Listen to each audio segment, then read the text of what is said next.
The president is going to be speaking at noon today in New York at the Economic Club of New York. He's going to talk about trade. What would you like to hear him say? That we've rescinded all tariffs in the Trans-Pacific theater with China, and we're moving ahead in the business community, give them certainty. Do you think he's going to say that? And if he doesn't say that, what kind of a 2020 are you anticipating? What do you think the current situation is going to look like going forward from here? Do you think it's going to get worse, or do you think it's going to get better?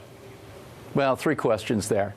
I don't think he will say that today. Never in our history have we been in a 360-degree negotiating posture. We have not heard much in our deliberations with the EU since last August. We continue to patter along with respect to the USMCA with our greatest trading partners, Canada and Mexico. And in the news every day is our back and forth with China. So that is quite disconcerting as itself.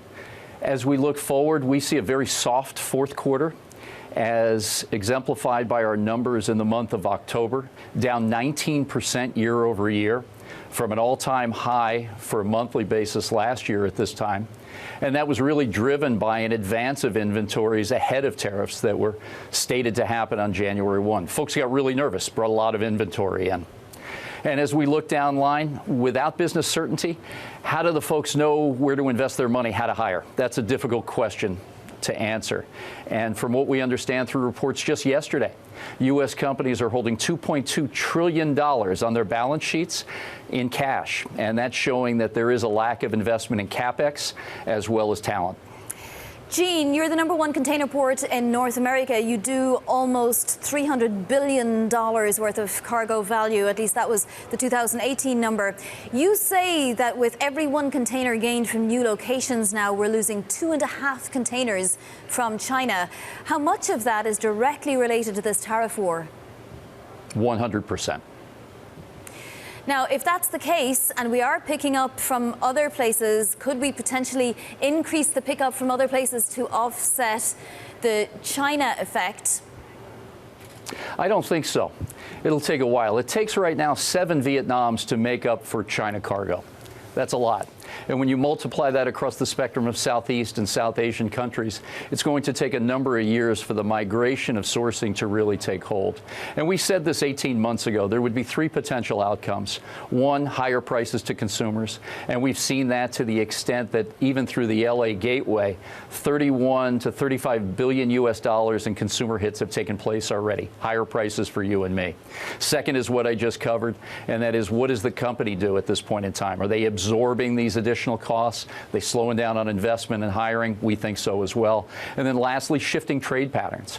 We've seen double-digit rises in imports from Southeast Asian countries. But again, these are small numbers off of decades of relationships in China. You don't just move supply chains overnight. Gene, are you actually seeing an overall downturn in the amount of tonnage going through your ports?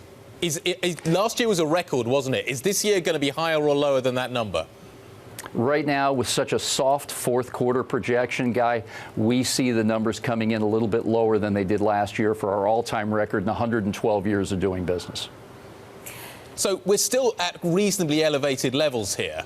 I'm just curious, because that sounds incredibly positive, yet what you're saying about the trade narrative sounds incredibly negative. The two things just don't necessarily gel. Well, we've hit a cliff. As I mentioned, in the month of October, volume was down 19%.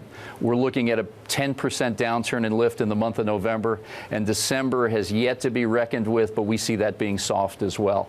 So again, leading up to last year, numbers 3 consecutive years of all-time records at the Port of Los Angeles through strong investment and a very aggressive marketing policy. Now what we're seeing are the real impacts of this trade policy.